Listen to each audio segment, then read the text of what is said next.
Assalaamu calaykum daawada ku soo dhawaad warbixin kooban oo ku saabsan forex taas oo ay maanta dowladda Soomaaliya albaabada iskugu dhufatay.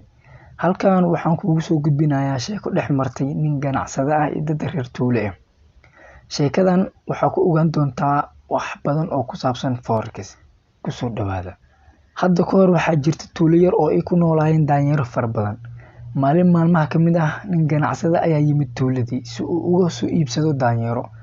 Wuxuuna dadkii ku yiri qofkii ii keena hal daanyeer waxaan siin doonaa $100.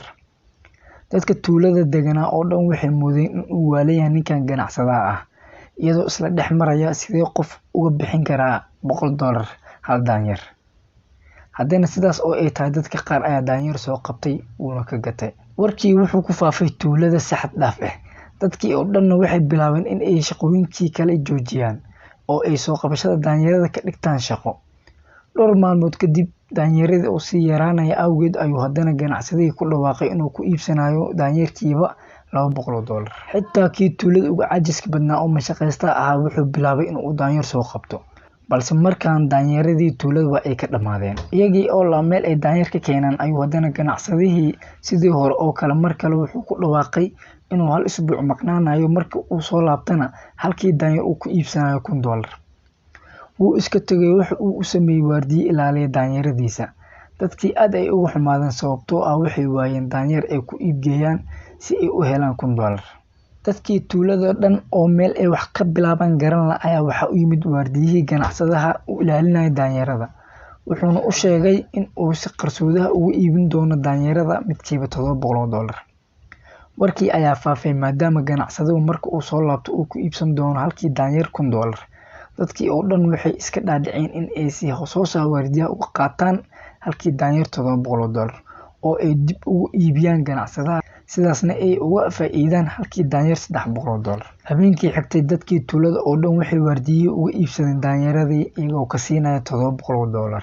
Kii kaashayay wuu wada geliyay, kii hanti maguurta ah lahaana inta uu soo wada iibiyay ayuu daanyeero ku gatay. Kii aan haysanna inta soo diinsaday ayuu ku maalgashaday daanyeero. Isbuuc ayaa dhamaaday, ganacsadihii ma soo laaban. Haddana isbuuc kale ayay sugeen weli ma soo laaban. Daanyeeradii ayay daryeeleen si marka uu ganacsadaha imaado uga iibsadaan, laakiin wala ma imaan. Muddo marka uu soo laaban waayay waxay bilaabeen in ay soo aadaan halkii daanyeerada lagu xanaaneyn jiray, balse waxaa lagu wargeliyay in mar hore uu ganacsaduhu ka guuray. Haddana waxay raadiyeen waardiyihii balse waxaa la isku sheegay in uusan tuulada joogin oo ayaantaasba aan la arkin. Tuuladii waxay bilowday in ay afka leeriso oo shiid xun ka dhaco oo la waayo laba wax kala gadata maadaama lacagtii oo dhan ganacsaduhu ka qaatay. Qof walbana dhafoorada qabsado maadaama ay ogaadeen in ay ku iibsadeen halkii daanyeer lacag dhan $700. Daanyeerkaas oo aan faa'iido u lahayn oo kaaga daran aysan haysan cid ka iibsata. Sheekadan iyo forex ma isku eg yihiin adaa laga rabaa jawaabta. Warkaasanu bogaaniga waa kuwa badangala